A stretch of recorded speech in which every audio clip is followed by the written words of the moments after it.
সকালে গরম ভাতের সাথে এরকম একটা ভর্তা হলেই কিন্তু খুব সুন্দর তৃপ্তি নিয়ে খাওয়া যায়। তো আমি আজকে চাদা মাছের ভর্তাটা করে নিব সকাল সকাল গরম ভাত দিয়ে খাওয়ার জন্য। তো এখানে আমি পেঁয়াজ, রসুন, কাঁচামরিচ, হলুদের গুঁড়া, লবণ দিয়ে ভেজে নিয়ে এরপর দিয়ে দিলাম এই তো চাদা মাছ, একদম ছোট ছোট চাদা মাছগুলা। আর এই মাছটাই ভর্তাটাই বেশি মজা লাগে। তো এই যে আমার চাদা মাছ ভাজাটা কিন্তু হয়ে এসেছে।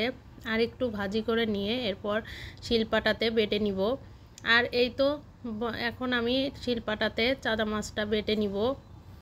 হ্যালো এভরিওয়ান, আসসালামু আলাইকুম। আপনারা সবাই কেমন আছেন? আশা করি সবাই ভালো আছেন। আলহামদুলিল্লাহ আমরাও ভালো আছি। আর একটা নতুন ভিডিও নিয়ে আপনাদের মাঝে চলে আসলাম।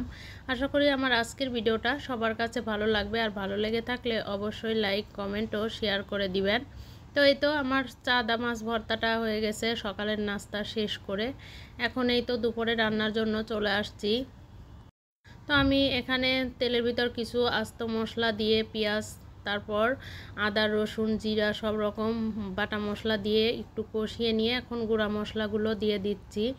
আমি আজকে বুটের ডাল দিয়ে মুরগির গলা গিলা আর মাংস দিয়ে রান্না করব। এটা খেতে কিন্তু অনেক মজা হয়। আমার মেয়ে তো এই রান্নাটা অনেক পছন্দ করে। তার বুটের ডাল দিয়ে এই রান্নাটা খুবই পছন্দ। তো এই যে মশলাটা ভালো মতো কষিয়ে আমি কিছু কাঁচামরিচ দিয়ে আর একটু কষিয়ে নিলাম। এরপর মাংসটা আমি ধুয়ে পানি ঝরিয়ে রাখছিলাম, এবার দিয়ে দিলাম। এখন ভালো মতো কষিয়ে রান্নাটা করে নিব। আর মুরগির মাংসটা অনেকটা সময় নিয়ে একটু ভালো মতো কষিয়ে এরপর ডাল দিয়ে দিব। তো এই যে মাংস দিয়ে কিন্তু অনেকটাই তেল উঠে আসছে, আমার কষানোটা হয়ে গেছে। আর ডালটা আমি সারা রাত ভিজিয়ে রাখছিলাম, আলাদাভাবে সিদ্ধ করে নিইনি। এখন ডালটাই তো ধুয়ে পানি ঝরাই নিয়ে এরপর মাংসের ভিতর দিয়ে দিলাম। দিয়ে এখন ডালটাও বেশ কিছুক্ষণ কষিয়ে নিব। এই ডালটা সিদ্ধ হতে অনেকটাই সময় লাগে, তবে পানিতে ভিজিয়ে রাখলে রাতে খুব সুন্দর দ্রুত সিদ্ধ হয়ে যায়। তো আমি সারা রাতই ভিজিয়ে রাখছিলাম, এখন সিদ্ধ হতে বেশি সময় লাগবে না। তো ডালটা আমি ভালো মতো কষিয়ে নিয়ে এরপর এর ভিতরে আমি পরিমাণ মতো পানি দিয়ে রান্নাটা করব। তো এই যে ডালটা কিন্তু অনেকটা সময় নিয়ে আমি কষিয়ে নিয়েছি। আর একটু সময় রেখে এর ভিতরে পরিমাণ মতো পানি দিয়ে দিব। আর এই রান্নাটা খেতে কিন্তু রুটি, পরোটা বা ভাত দিয়েও মজা লাগে।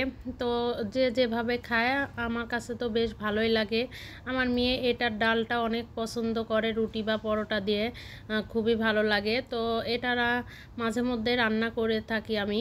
তো এরপর এই তো মশলাটা ভালো মতো, মুরগি দিয়ে মশলা, ডাল সব কিছু ভালো মতো কষিয়ে নিয়ে এবার পরিমাণ মতো এর ভিতরে আমি পানিটা দিয়ে দিলাম।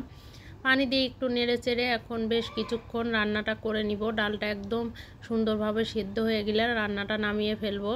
তো আমি কষাইতে ডালটা অনেকটাই সিদ্ধ হয়ে গেছে, এবার রান্নাটা হয়ে এসেছে। উপর দিয়ে আমি একটু জিরা গুঁড়ো দিয়ে দিলাম, এবার নামিয়ে ফেলবো। তো কেমন হলো রান্নাটা সবাই কমেন্ট করে জানাবেন। তো এই যে আমার বুটের ডাল দিয়ে মাংস রান্নাটা শেষ কিন্তু।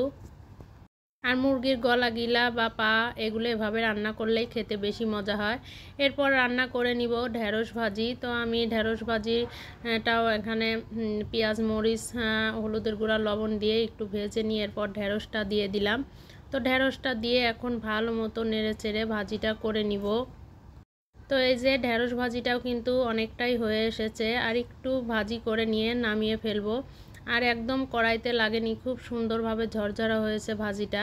তো এই ছিল আজকে দুপুরে রান্নাবান্না। কেমন হলো সবাই কমেন্ট করে জানাবেন। এরপর সন্ধ্যাবেলায় এই তো গরম গরম আলুর চপ খেতে কিন্তু বেশ ভালো লাগে। তো আজকের ভিডিওটা এ পর্যন্তই। সবার কাছে কেমন লাগলো অবশ্যই কমেন্ট করে জানাবেন। সবাই ভালো থাকবেন। আল্লাহ হাফেজ।